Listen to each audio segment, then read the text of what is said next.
Hello, and welcome to our Australia's biggest morning tea. We wanted to showcase a few morning tea recipes today and raise some funds for the Cancer Council. If you have questions through the class, please feel free to put them in chat. And then at the end, if you there'll be time to come off mute and ask questions then, and we can have a conversation and all the rest of that. But to begin, we are going to go over to Fidesz, who has a beautiful, sweet kind of morning tea treat to show us. It looks amazing. So let me just find her. There you are. All right. Hello, everyone. So today I'm doing the berry and cream phyllo stacks. So it comes in two parts. It has the pastry component and then the cream component. So the pastry component I've pre-made yesterday, so it's already finished. It's right here, but I recorded a video of how I did it yesterday. So I'm just gonna quickly share that. It's just a short video. Yeah.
So that's done.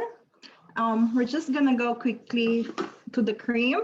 So the cream, you can also pre-make that if you want, just keep it in the refrigerator, chill. So going back to the recipe, I'll just skip to the cream part, berry and cream filling. So that, the whisk, I've already put in the bowl. So just add the thickened cream.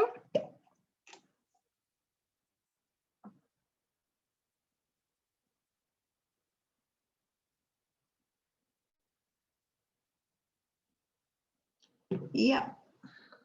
And cheese, mascarpone cheese.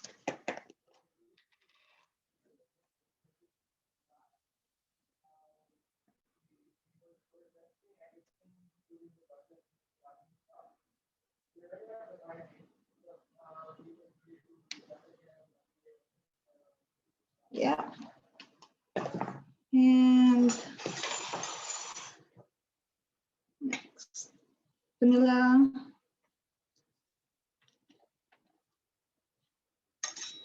1 teaspoon.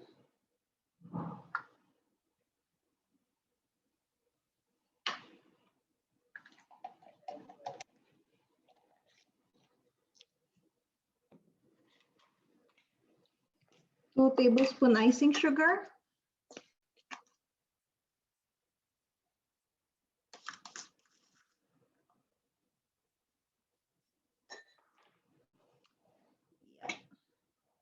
And then without the cup, because you would need to keep a close eye on the cream so you don't over whip it. It's gonna tell you on the next step as well.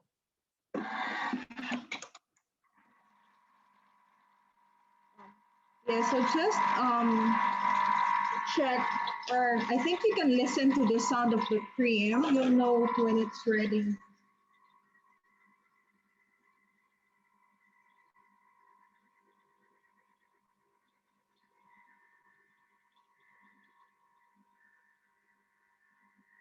Just a bit more, I think. All right, we'll see.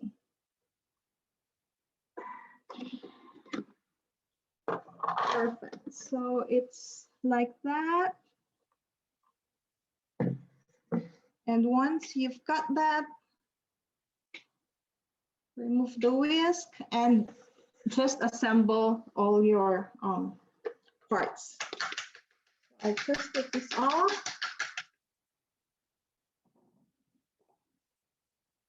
And then maybe show you there. So to assemble, you just get one layer of the pastry there. Add the cream on top, like about a tablespoon.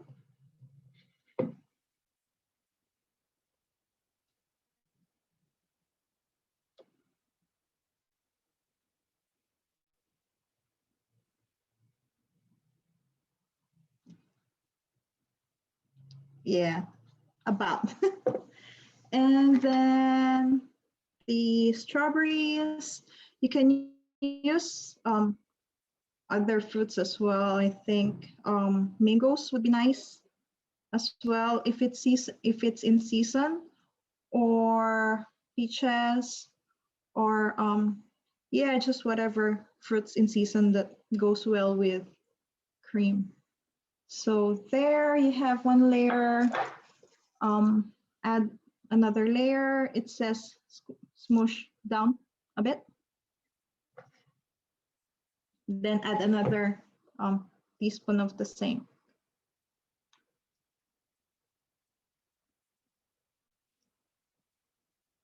Or maybe more.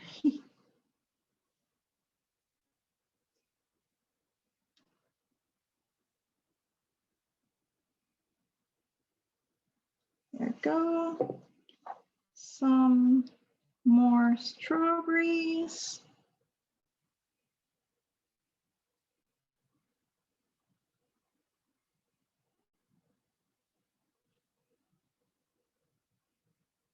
And some mint leaves. There we go. And that's done. Finished. Easy. You can add some more fruits around if you want it for decoration, but that's basically it. Ta-da! Sweeters, thank you. I'm just trying to find myself to spotlight. That looked amazing. Thank you for sharing that with us. And yeah, I can see with a little bit of prep ahead the day before how easy it is to put together on the day if you're entertaining guests. So that's really great. Thank you. All right. We are going to, Yolanda, who is a consultant in our team, is away at the moment, but she really wanted to be a part of this because she loved the idea of Australia's biggest morning tea. So I'm going to share a video she made for us on Monday, and she's just an amazing cook in the kitchen, with or without the Thermomix. But yes, I'm going to show her creation because it looks amazing. So bear with me while I find that video. And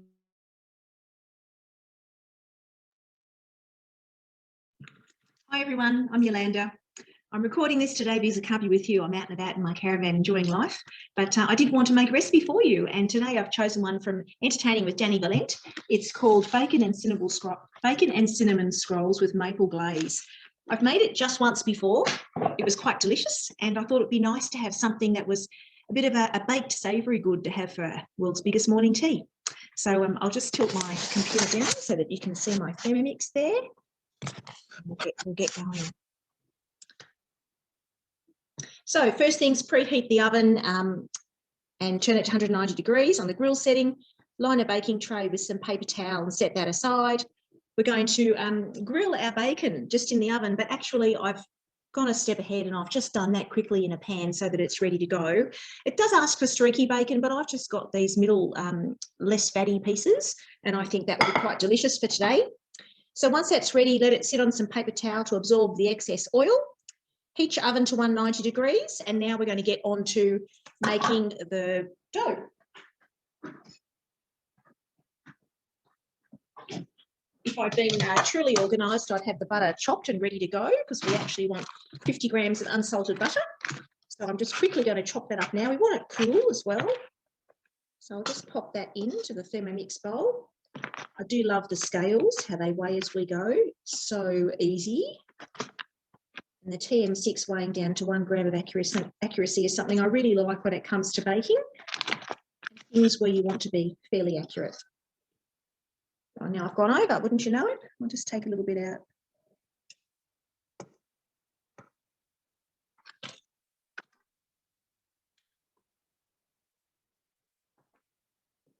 It's a really quick dough. It doesn't actually have any yeast, so there's no rising time, which I like as well. It contains ingredients that I'd normally have in the house, things like butter, cinnamon, flour. I've usually got some bacon in the freezer. I'm just going to pop in now a tablespoon of ground cinnamon. It's quite a lot of cinnamon. That'll be in the dough, and it does work beautifully alongside buttery flavours and maple. And cinnamon's one of those spices that goes well savoury or sweet.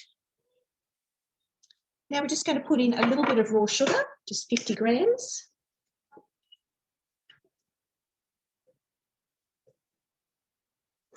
Slightly over, but that's okay. Put the measuring cap in. This is actually going to be the butter that we smear onto the dough. It's like a maple butter cinnamon.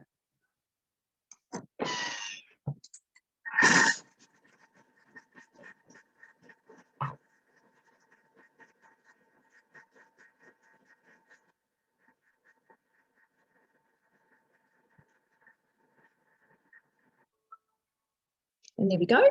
So we'll just transfer that across into a bowl.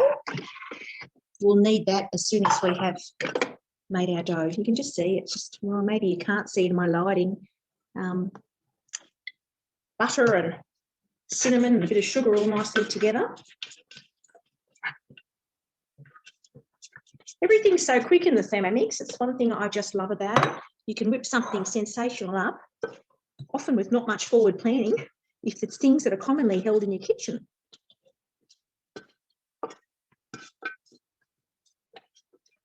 Just scrape that out. You might notice I'm using a long-handled silicone spatula. This is the Flex Core spatula from the Mix Shop. I really like it. It's lovely for clearing out the bowl. Nice long handle, easy to use. I've had mine a couple of years now and it's still going strong. So they're a nice thing from the Mix Shop if you're looking for another spatula. Okay, now we're not cleaning our mixing bowl. We're leaving those nice bits of cinnamon and butter in there. We want that flavour to move into our dough. Next thing I've been asked to do is to put a small jug on top of the mixing bowl lid, which I have now done, and add some full cream milk. We just want about 150 grams.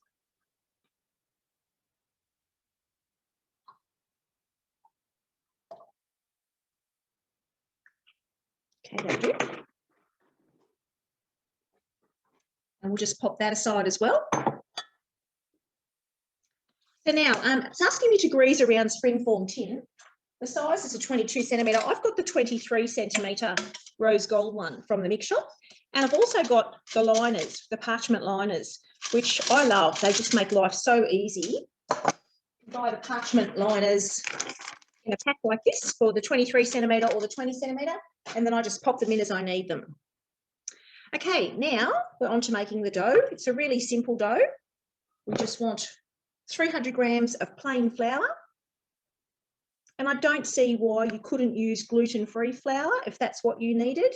This isn't rising as much like a yeasted bread dough as such, more of a scroll. So I think you could do those gluten-free if you wanted to. I haven't tried it, but I'm sure it would be fine.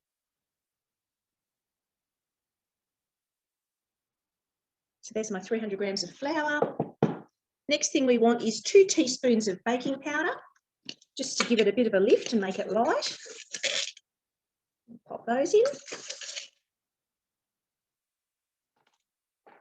And next we want some unsalted butter, 90 grams. And once again, cold and just cut into cubes. I think my house is going to smell amazing when these start baking. It's going to be wonderful.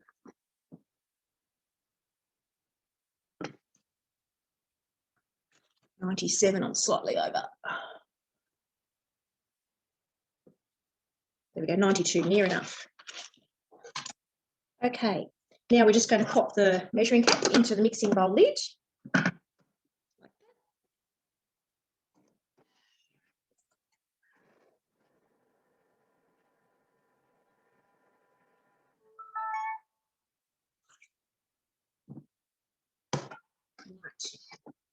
So now we've got our butter beautifully rubbed through our flour, very much like how you would do a scone dough. The next thing is to add 50 grams of raw sugar.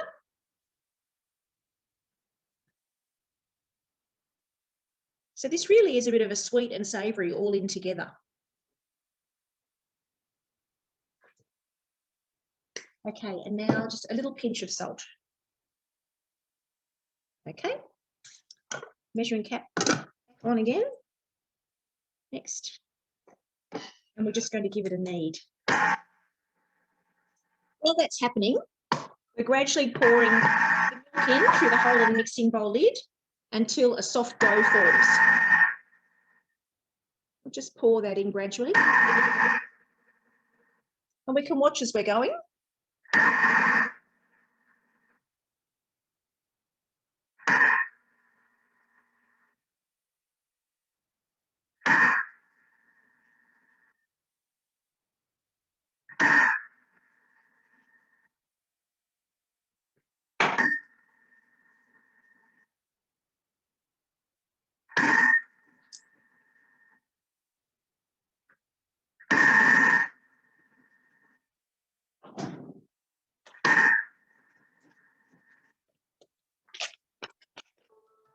Okay, I love the kneading function from Thermomix. Beautiful. There's our dough. Awesome. So now we're going to transfer it to a silicone bread mat. So I'm just going to pop my Thermomix out of the way. Over there. Create a bit of space so you can watch me making these scrolls.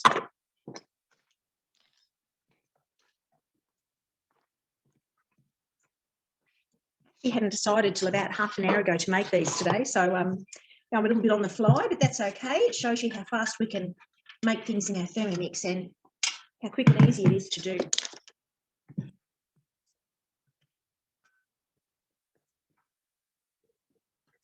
Let's get the last of that dough out. There's a tiny bit left in the bottom. Just pick that off. Don't want to waste it.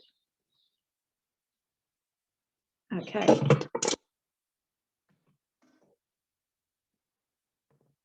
All right. Now we've just got to roll it out to about 25 centimetres by 35 centimetres approximately. So I can use my Thermomat and see the gradations on there to know roughly what size that is. I'll just put a little flour on so it's easier to work with.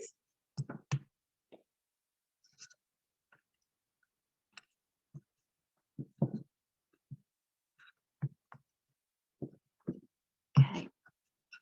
It's nice this dough doesn't need rising time. It means if you really are in a hurry, it's something you can do quickly. You're not waiting for the dough to develop.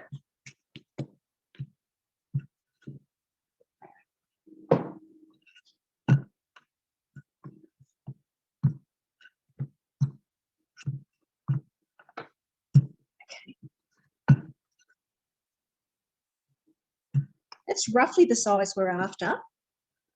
I'd like it to be a bit more rectangular, so I'll just tidy it up to get the shape I want. It'll make it easier when I'm forming scrolls if I have got more of a rectangle shape. And I am working quite quickly because I'm aware that I'm recording a recipe for a class and there'll be other people also presenting and I have to get it done quite quick.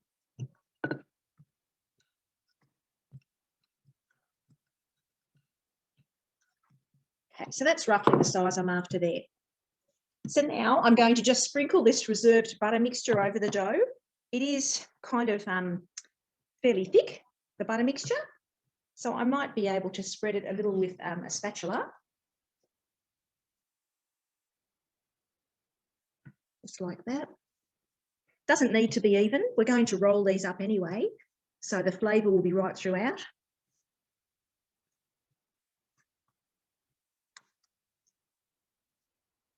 Just working quickly while the dough is nice and cool still from using the chilled butter. Gets a bit harder to work with once it's soft and it's warmed up.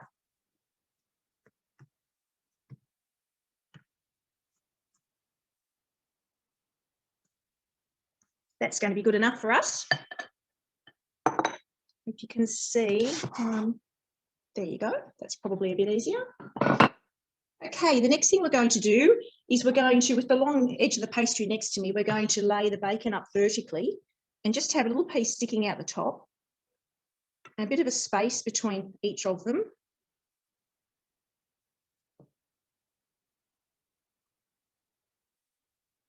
That will do. And a bit more. Sure. Break those just to share it around a bit.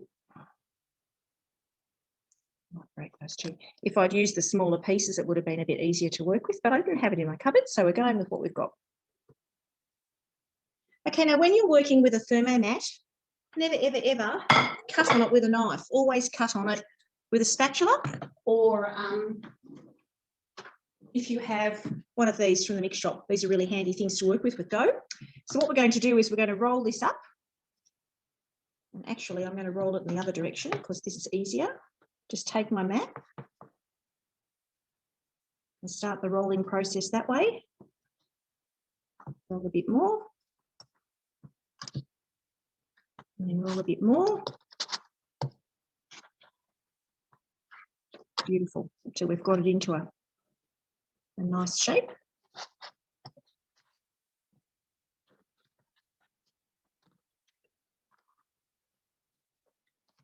Okay. So I can see approximately where my bacon pieces are, and I'm going to slice into rounds approximately in between there. I want 8, so that would be there halfway. And then, so then 4, there, cut there. Works quite well. Okay. So now we've got the 8 pieces. We're going to place them into the prepared cake tin. So I'll put one of the larger ones in the middle. And I'll pop the other bits just around the edges.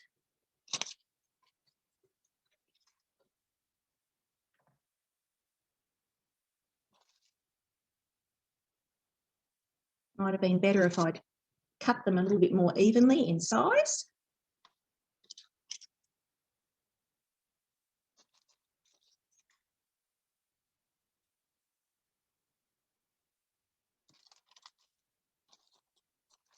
This one's a little bit too big. Take a little bit off the bottom. Add that to this one underneath here. That's better. Okay, so next step is to bake for 25 to 30 minutes. And then after that, we'll be adding a glaze on the top. So in the oven at 190 degrees for about 25 minutes. So everything's baking beautifully, and now it's time for us to make the glaze that goes over the top. It's very simple, so we'll just get started now. We just need some sugar, some butter, a little bit of salt, some maple syrup. So in a clean and dry mixing bowl, let's pop in 30 grams of unsalted butter.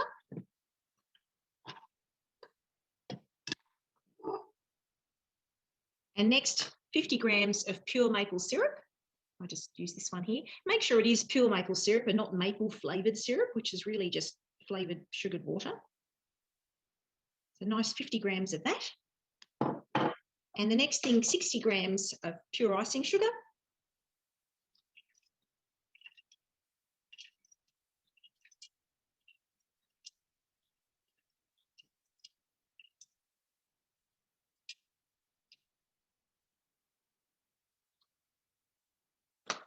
And next, we just want a tablespoon of water.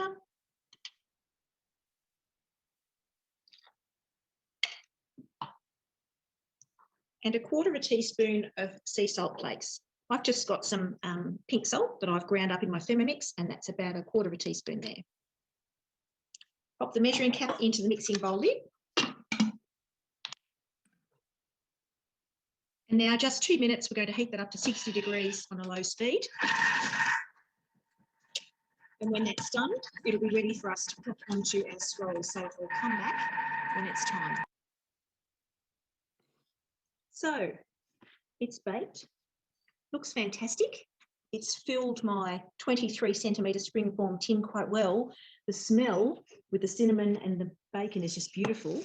Now what we're going to do, the glaze that we made in our Thermomix, there it is. We're going to pour 3/4 of it on to the top of our scrolls, and then we're just going to save a quarter that we'll use when we serve them, just so we've got just a drizzle on top of each one.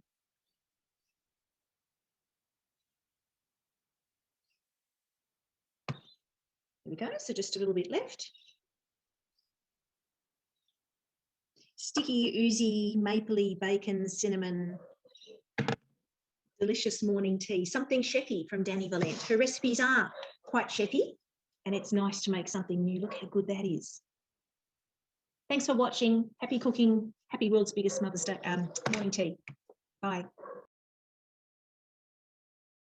Okay, wasn't that amazing? I think Yolanda makes everything look easy, but watching her do it makes me feel confident that I could probably do the same thing next time.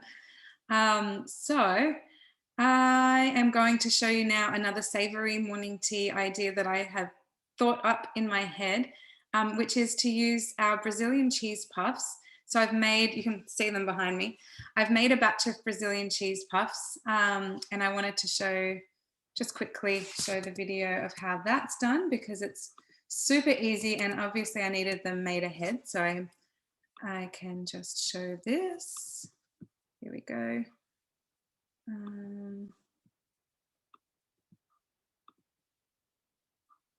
Yeah, so finding the recipe, and once you go into a guided cooking recipe, you can see the hints and tips, nutrition value, and everything like that. if you don't have Gruyere cheese, and I find it hard to find, it's a bit expensive, I always just use Parmesan cheese for these, and we love them. So just use whatever cheese you have. I'm sure it's, you know, the done thing to use the fancy Gruyere, but anything's fine. And you can see how great the Thermomix is at grating your cheese. So now it's just adding the milk, the oil. The recipe says vegetable oil, but I don't like to use vegetable oil. I use extra virgin olive oil and it works great. You can't taste it. It's not overpowering in this recipe. Egg, arrowroot flour, and then a bit of salt. And then everything gets combined together and it's forming a really smooth batter. So it takes 20 seconds to combine, and then you do a little scrape and then another 5 seconds just to make sure it's all nice and smooth. And now in this video, it's we show just a few of the puffs. I find that this recipe makes, if I'm filling my tray holes right to the very top, I get 24. But if I'm stopping it about 3/4 of the way, I can get a tray and a half. So yeah, and you can see you can pour it straight out or use our cupcake pen, which is available in the mix shop. This is really good for any batter, really. You can see how nice and neat it is. When I am a bit half-half as to whether I use the cupcake pen or not, but if my kids are doing it, I try and get them to use the cupcake pen because they are not as great at pouring steadily. And there's the cheese puffs ready. And I will show you mine that I've made this morning. Oh wait, you got to see what it looks like on the inside, that oozy, cheesy goodness. So yeah, I've got a few here that I've put in a bowl and I've got the rest behind me. But what I wanted to show as well is that you can fill these with something. So I this morning have also made some caramelized onions. Now, if you're using the TM6, there's a great caramelized onion recipe in the high heat mode that makes these beautiful caramelized onions. If not, you can still do it in an older Thermomix. I've been doing it for years in every model that I've had. I'll put the info for that in an email that I'll send later to everyone who's registered. But yeah, it's just as easy as putting the onions in and having it cook. So what I've got today is a recipe that I've also made a few times over the years that I love, and it's a caramelized onion dip, or you could call it French onion dip. So I'm just going to move here. It's really very easy. So what goes in are your caramelized onions, and it's about 2 onions worth for the recipe. So just plopping those in, and some cream cheese, a whole block of cream cheese, so 250 grams goes in. And that would be good on its own, but to add just a little bit of a depth of flavor and to add something that's salty, the recipe also uses some stock paste. So it asks for veggie stock paste, and I just want to show you the veggie stock paste. This is from the basic cookbook. You can see my tub, it's half done, but I keep this in my freezer, and the reason I'm showing you my whole tub is to show you that I've just pulled it out of the freezer, but it scoops soft.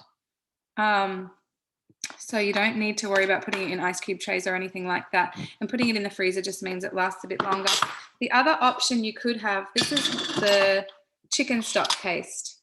Now, you'll find a lot of Thermomix recipes ask for stock paste. Some ask for veggie, some ask for chicken, some ask for meat stock paste as well. I don't usually make the meat stock paste, but I always have my chicken and veggie in the fridge. And depending on the recipe, I just choose which one is going to suit the flavor. And so this chicken stock paste, for those who haven't tried it before, also goes in the freezer. It's a bit drier, so you can see the texture is quite different to the veggie stock paste. But it's still scoopable, it's still great.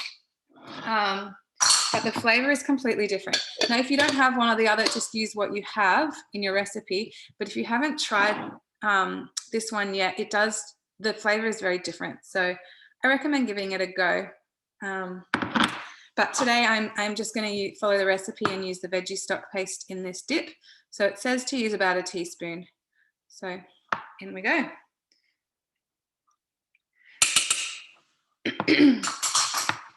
So in this recipe as well, which I'll send out the link for, it actually has a way of cooking the onions first. So I've skipped that obviously for today. So all I'm showing you is how to combine the caramelized onions that I've already made, the cream cheese and the stock paste. Everything goes in and it's 20 seconds on speed 4.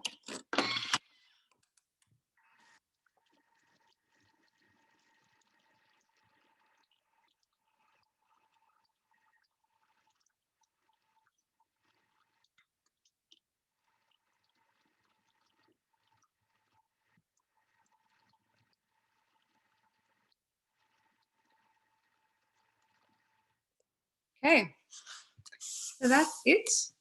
And now, obviously this is just great to serve as a dip, but, and I'll show you what it looks like. You could have also reserved some of, I didn't think of this until now, you could have reserved some of the caramelized onions so that as you're serving it in a nice bowl, you could have some of the caramelized onions sitting on top so it looks fancy to serve. But for today, oh, sorry. I just want to show you, yeah, so I'll show you what the dip looks like. I mean, it's dip, so it's not beautiful looking, but it will taste great.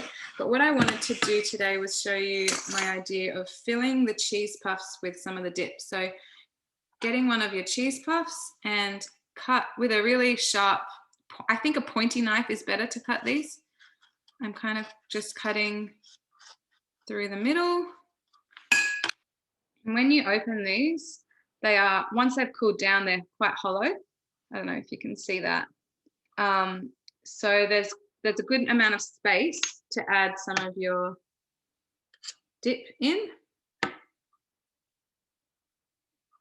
And I think it would look good to kind of have it kind of poking out a little bit.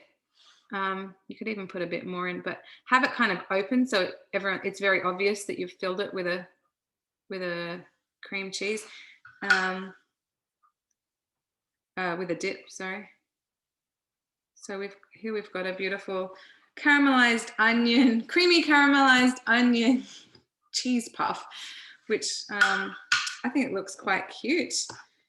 And I'll just do another so that he's not alone. Yeah, really great. And so the idea would be to wait till your cheese puffs cool down a bit, because when they're fresh out of the oven, the cheese is still very gooey. They become more hollow as they cool down and would be easier to work with. Yeah. And so if you were doing this for entertaining, I would say make ahead with the dip, make ahead with the puffs, but put them together, you know, close to serving time, because you want that dip to stay in the fridge. But the puffs you don't want in the fridge because you don't want them to go soggy. You want them to stay nice and crispy, which is really great. So that's my caramelized onion cheese puffs. And now I just wanted to, let me wash my hands. I just would like to show you some other, sorry, I need to get back up here. I just would like to show you some other morning tea ideas and a little bit about cookie dough. If I can screen share here for a second. So this is cookie dough. When you're in here, if you want to make something, like say you want to make the Brazilian cheese puffs, you know what you want to make, so you just type it in and it will come up. If you don't know what you want to cook, but you know you want it to be something that has cheese in it, just type in an ingredient.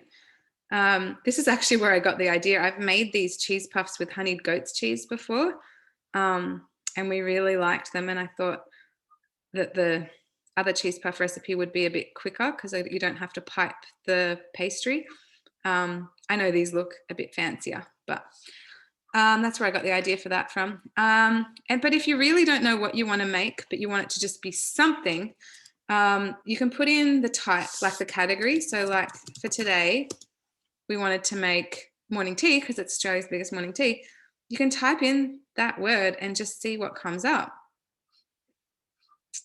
Another one could be afternoon tea if you want it to be, if your results aren't giving you enough with the morning tea, because it's a pretty similar category. What did we do recently? You know, typed in Mother's Day and just see what comes up. Yeah, so you can do that with your recipe. What's another thing I might want to do? Oh, dessert. I don't know. The other thing you can do is use your filters. So you've got filters here. You can choose categories, and there are some categories for like desserts and sweets, sauces, dips, baking, all those types of categories. You can add tags, ingredients, difficulty level, time. If you're in a hurry, pick one that has a low prep time. Portions, ratings, and you can also search by language or country. So the default for Cookie Dough is to have it on Australia. So you can untick that and change your default to be just all English recipes if you want to include the UK and Canada and Singapore and the US, those types of things. So I will get out of the filters. The other thing I really quickly wanted to show you was how easy it is to organize your recipes. So say you want to make this apricot dessert with vanilla yogurt, you can press these 3 dots and organize them here. So you can bookmark it, add it to a collection, and that's like a folder. So you can see these are all my folders. I've got a lot. And you could add it to a week. So this is where you can really get organized and add something to your weekly planner. Or you can also add it to your shopping list. And this is awesome. So when I come up here now to my week, you'll see the recipe that I just put in. And if I go to my shopping list, which is supposed to come up, yep, there it is. You'll see I've got 11 recipes in my shopping list. So they're the recipes that I was hoping to make over the coming days. So, but when you put them in your shopping list, it separates out all the ingredients and then organizes them by category so that as you're going down the aisles, it's all together. All your baking ingredients are together, your grains, your meat, your dairy is all together. So it's just easier to shop. Before you go, tick off what you've already got at home. So I've already got brown sugar, caster sugar, yeast. Yeah, I've already got cashews, definitely got water. So tick off what you've already got, and then you can leave it as is and shop with the app in your hand. And as you add to the trolley, you can tick off with your finger, or you can press these 3 dots here and share it with someone else so that they can do the shopping for you. Or my favorite option is to order ingredients ahead of time. So you can do this with the Woolworths online, and it brings up the ingredients that it thinks you want. If you don't like that brand that they have chosen, you can just press the swap button and choose a different brand. And once you're ready with your list, you add it to your cart and it takes you to Woolies online. You can do a click and collect. It's usually the same day. I find if I do this early in the morning, I can pick it up by lunchtime or afternoon tea. You just walk in and walk out with your trolley. It's really easy. Or you can do a delivery as well. Yeah, so that's what I wanted to show you with Cookie Dough. If I just stop that share, and then just to show you how those recipes come up on your screen. If you press the menu button and go into my recipes, that's where your bookmarks will be. And then that's where your collections are. So they're those folders I showed you on the screen. And your week, your recipes that you've planned for the week will be down here in the weekly planner. So really easy to organize your recipes on the app and then find them on your screen. But if you haven't organized your recipes, the easiest way is you turn on your Thermomix and just swipe and you're right here. So you don't really need to be organized ahead of time. You can just come here and type it straight in here, which you saw in the video. So this is what I've done this morning. I've come in to look for these caramelized onions. and the recipe, oh, hey, the recipe came straight up. No, it's not going to do it.